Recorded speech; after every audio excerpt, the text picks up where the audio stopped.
Namaste, Jai Bharat. Let's say that every society is also a knowledge society. But the knowledge tradition, the knowledge system of a given society may be or is mostly different from another society. So even Pakistan is a knowledge society. So from all the kinds of external outward expressions that we find from Pakistani media, especially the YouTubers, one can make an estimate and understanding of the kind of knowledge society what Pakistan is. Fundamentally, it's a madrasa governed educated knowledge society. It's what madrasa educated knowledge is what is predominantly found in Pakistan. And what is this madrasa education? What's the kind of system of education in madrasa? They can predominantly confined to a version of Islamic education. I'm not telling it's an Islamic education per se, but it's a version what's available to them. That particular specific version of Islamic education, which in Pakistan nullifies and rejects other kinds of Islamic understandings of the world. That's first postulate. Secondly, who are the educators? I recall what Marx is speaking about education. He thought education, he was telling if education has to reform or refine a society, the educators first must be educated themselves. Then Marx is envisaging a situation of education of the educators in his context, in his time. The same thing is applicable to these educators of madrasas. They are not basically very qualified apart from what is in the four walls of their religious understanding of things of their given version. That's very important, of their given version, which may have nothing to do with other versions of Islam. That's why the Pakistanis would tend to think that they're the best specimens of Muslims in the world, which is absolutely wrong. Of course, obviously, everyone knows it. I need not to prove it, demonstrate it. So look at the educators who educate. Mostly they're very limited, finite mind, of course we all are, but they're absolutely finite mind, very limited mind, very limited thoughts with very narrow frames of thinking and very narrow visions, and with that kind of drive against women. For them, a woman has just one role in life.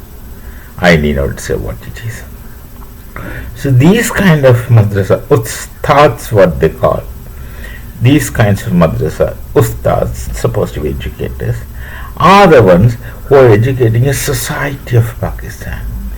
And look at these people who gets trained from there, and even if they go to universities or colleges, things don't make any difference, because the fundamental edifice had been strengthened by these so-called nitwit ustads, and they come out with such interesting expressions, interesting in the sense funny.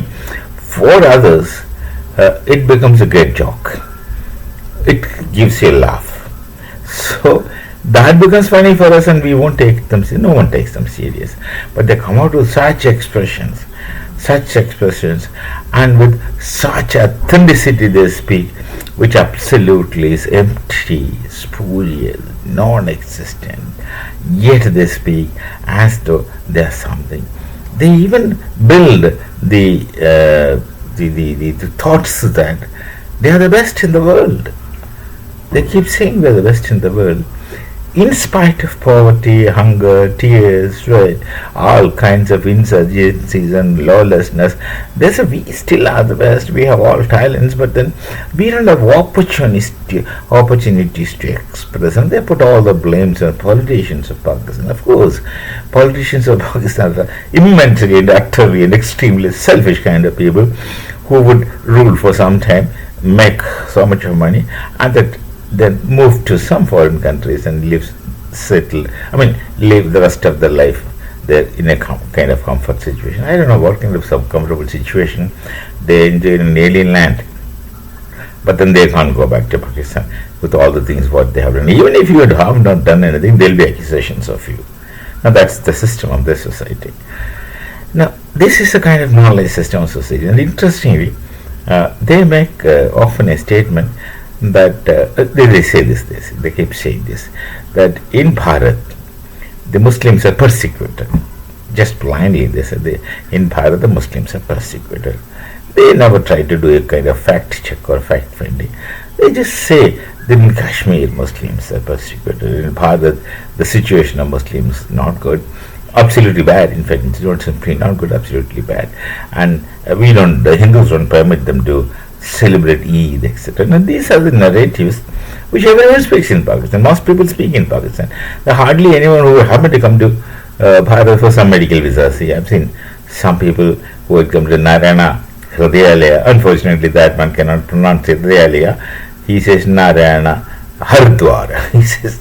He is talking about Narayana Hridayalaya as Narayana Hardwar. And he just, even after staying there for 3-4 months for some cardiac surgery, he is still unable to pronounce Hridayalaya. He is only saying Hardwar, and he of course speaks very good about Bangalore. The hospital is in Bangalore, and speaking about Narayana, except to such people who come to Bharat for medical visas, etc., who had a direct experience, and many of the Pakistanis have the relatives living in some parts of Bharat, and they come and visit their relatives. They, of course, say that these things are not real. Their people are comfortable, much more comfortable than what you find in Pakistan. In Pakistan, Muslims are discriminated in the names of language, and area from there come racial discrimination, all those things, which still goes on. Now there is Baluchi problem, there is Pathan problem, etc. So in Pakistan they are discriminated in spite of them belonging to so-called one version of one religion. Even one version of one religion, even then they're discriminated. So those who happen to know Bharat directly wouldn't have carried this opinion, and they even keep saying that you people are wrong in understanding Bharat. That's one thing. But they say in Bharat the Muslims are persecuted. That's one great narrative. And then they say we don't have the Hindus in Bharat, because here we don't live as Hindus. Which just coming to that. They don't allow them to have make their mosques and practice a religion in one word. They don't allow, the Bharatiyas or Hindus don't allow Muslims to practice a religion, and so on and so forth, they say. And then they say one thing, that Bharat is a secular country. Bharat is a secular nation. Not this point. Bharat is a secular nation. Therefore, it's mandatory on their part to permit all religions in all ways. And Pakistan is an Islamic nation. We don't have to do it, and we will not do. We will not let any Hindus make a temple here. We will not give freedom to Hindus. We will not give religious freedom to Hindus. We won't give religious freedom to Christians or anyone who is a non-Muslim. And even within Islam, we won't allow Ahmadiyyas, we won't allow the Shias, and all those things they will make. They will only bother of their version of Islam, not simply Sunni, the way they understood, they're supposed to understand Islam, whichever way it is, only their version they allow. Others they will neglect and trouble them, persecute them, and they say we are an Islamic nation, so we will follow Islamic rules. We won't allow non-Muslims, these are rare Muslims in their language, we won't allow non-Muslims to do anything, because this is an Islamic nation. But in Bharat they should allow, because Bharat is a secular country. I just call you fools in capital letters. You know why Bharat is a secular country? Do you know why? It's because we are Hindus. The Hindu Dharma is by default secular in your own concept. We are not just secular as you understand secularism. We are taught to or instructed to respect whatever faith others people have. We don't intervene with your faith and your rituals and your faith systems and your practices and your religion. That's because it's in our Vedas. What is in the Vedas? We are instructed right from childhood. By default, we accept all other faiths, accept in the sense of respect. It's not that we are artificially respecting somebody's faith system. We are genuinely respecting it. It's natural for us, because the Hindu Dharma itself has on the one hand, the Hindu Dharma itself has got multiple faith system inside within one house. There are people having multiple faith systems. We have many deities, so many deities we have, and different people practice different, what do you call, pray different deities, and each deities have a different ritual system. We do that, and we have no contradiction. We don't tell that anyone should follow if the father is worshipping Shiva, the son must be worshipping Shri Krishna. And interestingly, how would the Muslims greet one another? They would say Assalamu alaikum, Rahmatullahi wa barakatuh. The other one would also reply Wa alaikum salam. That's one way they greet one another all over the world. Christians, of course, traditional, very faithful Christians, not all, but very faithful Christians, will wish one another saying, praise the Lord. But you know how Hindus greet one another? There is no one greeting. Those who are in the area where Ramji is mostly respected, worshipped, they call one another Ramji or Jai Shri Ram. I do that. In places where Sri Krishna is important, like Gujarat, because Gujarat's king is Bhagavan Sri Krishna. Mostly Gujaratis wish one another as Jai Sri Krishna. Manipur, they wish one another, the Vaishnavis. Manipuris, they wish one another as Hare Krishna. And Vrindavan, of all the places in the world, Mathura, Vrindavan, etc., where Bhagavan Sri Krishna is born, where Radha Krishna combination is celebrated. Remember that Radha Krishna combination is a poetry called Gita Govindam, written by an Odia, Jayadeva, and the Manipuri dances are on the basis of this Odia composed Radha Krishna combination. Gita Govindam. Thira Samire Yamana Thire Vasudhi Vane Vanamali. Look at the connections of varieties coexisting. Okay. Now, in Mathura Vrindavan, they wish one another, they greet one another as Radhe Radhe. It is actually Radhe Krishna, but they call Radhe Radhe. Okay, go to Kashi, Varanasi, or similar places, they will say Jai Bholenath, or Shambho Mahadeva, or Har Har Mahadeva.